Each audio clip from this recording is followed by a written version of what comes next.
I heard they added a new bundle to the shop. Let's. Hmm. Hmm. Hmm.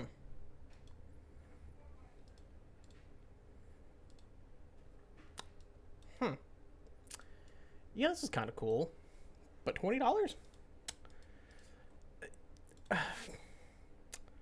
or 32. Yeah, what's going on, guys? It's your boy Carboy. We're going back. We're gonna talk about this today. I've been meaning to make a video talking about the current state of microtransactions and specifically the shop within Halo Infinite. But we're going to be talking about some other games as well because I feel like this is a thing that's kind of going on in the gaming world where for some reason shops have the most inflated prices I think we've ever fucking seen before. And it's a little bit weird, especially coming from who's like been playing games for like a pretty fucking long time. Most of my fucking life I have been. It's definitely a little bit weird looking at shop prices like this where a bundle of armor that what there's really only a couple pieces you're ever gonna see people running of this too. Like the helmet, these two helmets are two you're gonna fucking see.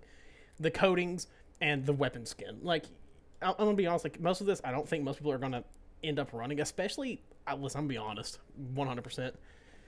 The chest plates, well, this one I think does look pretty cool. They're very just like meh compared to especially the one that you get within the actual battle pass. That one's just not even gonna fucking load for me. I love to see that. But compared to the ones you actually get from the pass itself whenever you're just playing the fucking game, like this one right here, this is the one you actually get from the Banished Honor pass. Um, it has a fucking knife on it. Looks a lot cool. More intricate design as well compared to the ones that you can buy. And it even goes the same way with this one as well. I think most people are just going to be running the helmet, maybe the shoulder pieces, and of course the new battle rifle model. I've seen people definitely arguing about this, of how this should have just been a new weapon, which honestly, at this point, I've said it in enough videos, I've even talked about it on stream. I really don't think you're going to be getting a lot new, like, sandbox stuff when it comes to Halo Infinite, because I think from what we have seen at least, and I think it can be kind of assumed, that 343's already started work on the next title due to how Infinite performed, and while that does suck, I am going to miss this game quite a bit. I understand why they're doing it. Infinite definitely didn't perform like they wanted it to with the extremely rushed dev cycle that we had for this game, for how quick it came out, and it definitely shouldn't have.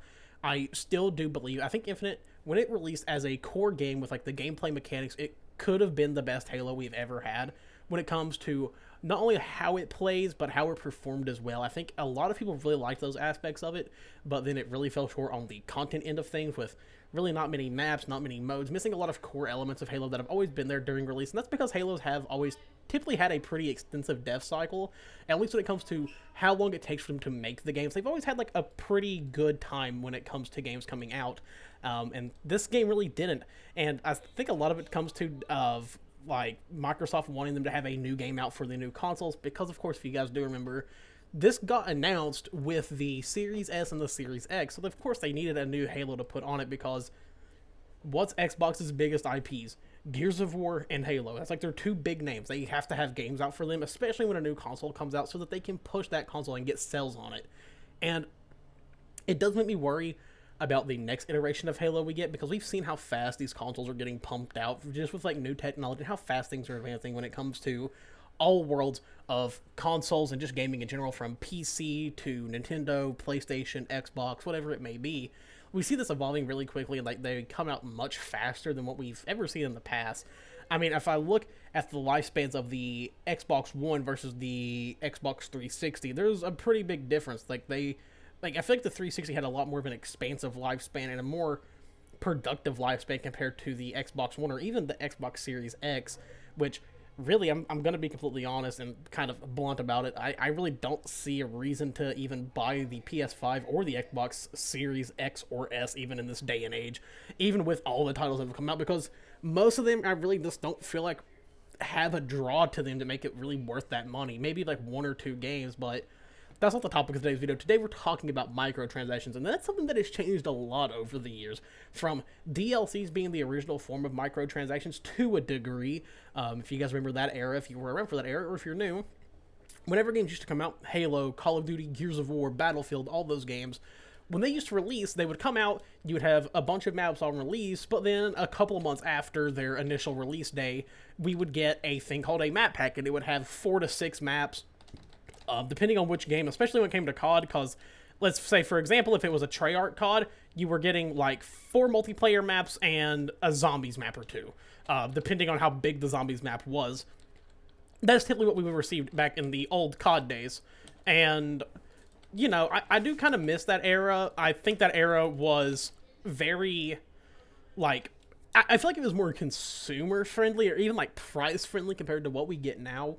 And I understand things have changed a lot with live service becoming a more impactful thing, and most of what most teams are going for due to the success of games like, for example, Fortnite being a huge example of live service that just popped the fuck off. And I feel like most people, like most studios, are trying to like bank off of Fortnite when really nothing can recapture what that game has done, just due to the amount of success that it had and being like kind of the forefront for a lot of things that actually go on in gaming now, and things that just happen to be the norm at this point.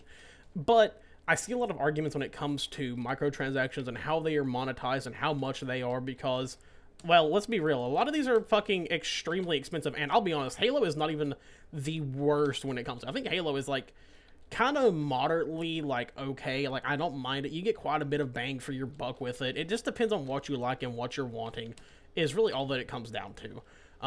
But then I look at a game like, for example, Valorant, which is another free game, and you see their shop prices, and I'm like, holy shit, that's a lot of money to spend on a skin or two. And, you know, you may use them. They may not even be something that people are like, this is cool, or even want. But, you know, I think I have like one Valorant skin that I didn't even buy. Like, a friend bought it for me because he was just like, hey, I bought you a Valorant skin when I played that game for the very short amount of time that I did. And I think that was like $50 or $60. It was just a knife. I mean, you could even look at other games as well, but I don't think other games are as like heavily focused on it like Valorant is. But CSGO's always had like a very expensive like cosmetic system.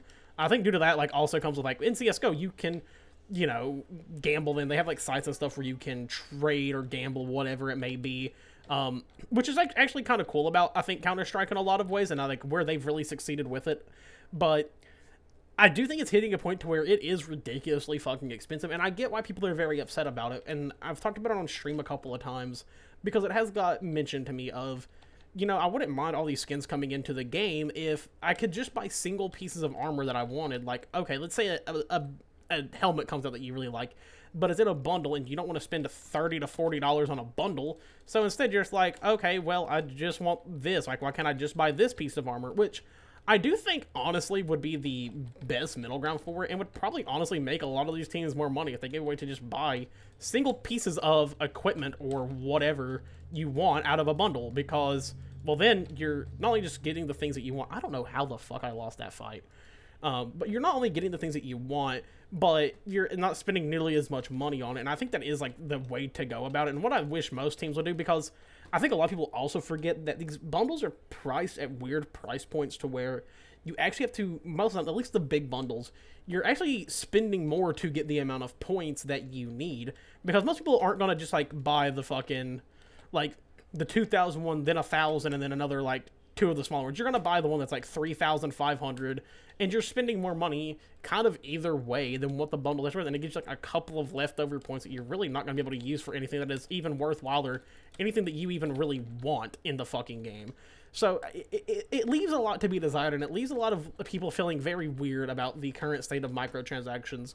And of course, do I complain about it too often? No, because we could be back at the time, like, for example, I always mentioned that we could get back to how it was during the main games I use as an example are like Halo 5, but also Call of Duty went through this whole era too with Advanced Warfare and also Infinite Warfare and Black Ops 3, where there are legit weapons locked behind loot boxes, which are not fucking good, because it's not only adding a pay-to-win aspect, but like people would dump extreme amounts of money into that.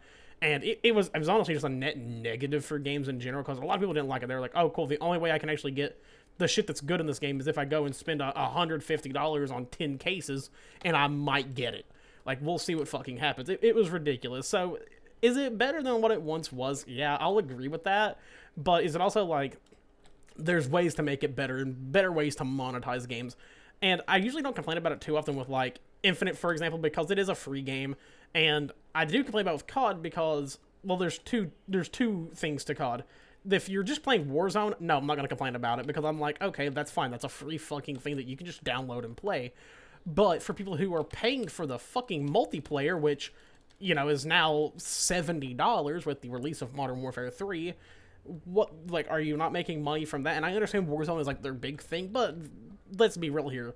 Most people aren't just downloading Warzone as a free thing. Most people are buying the full-scale COD title to play the campaign, the multiplayer, to go for the camo grind, etc.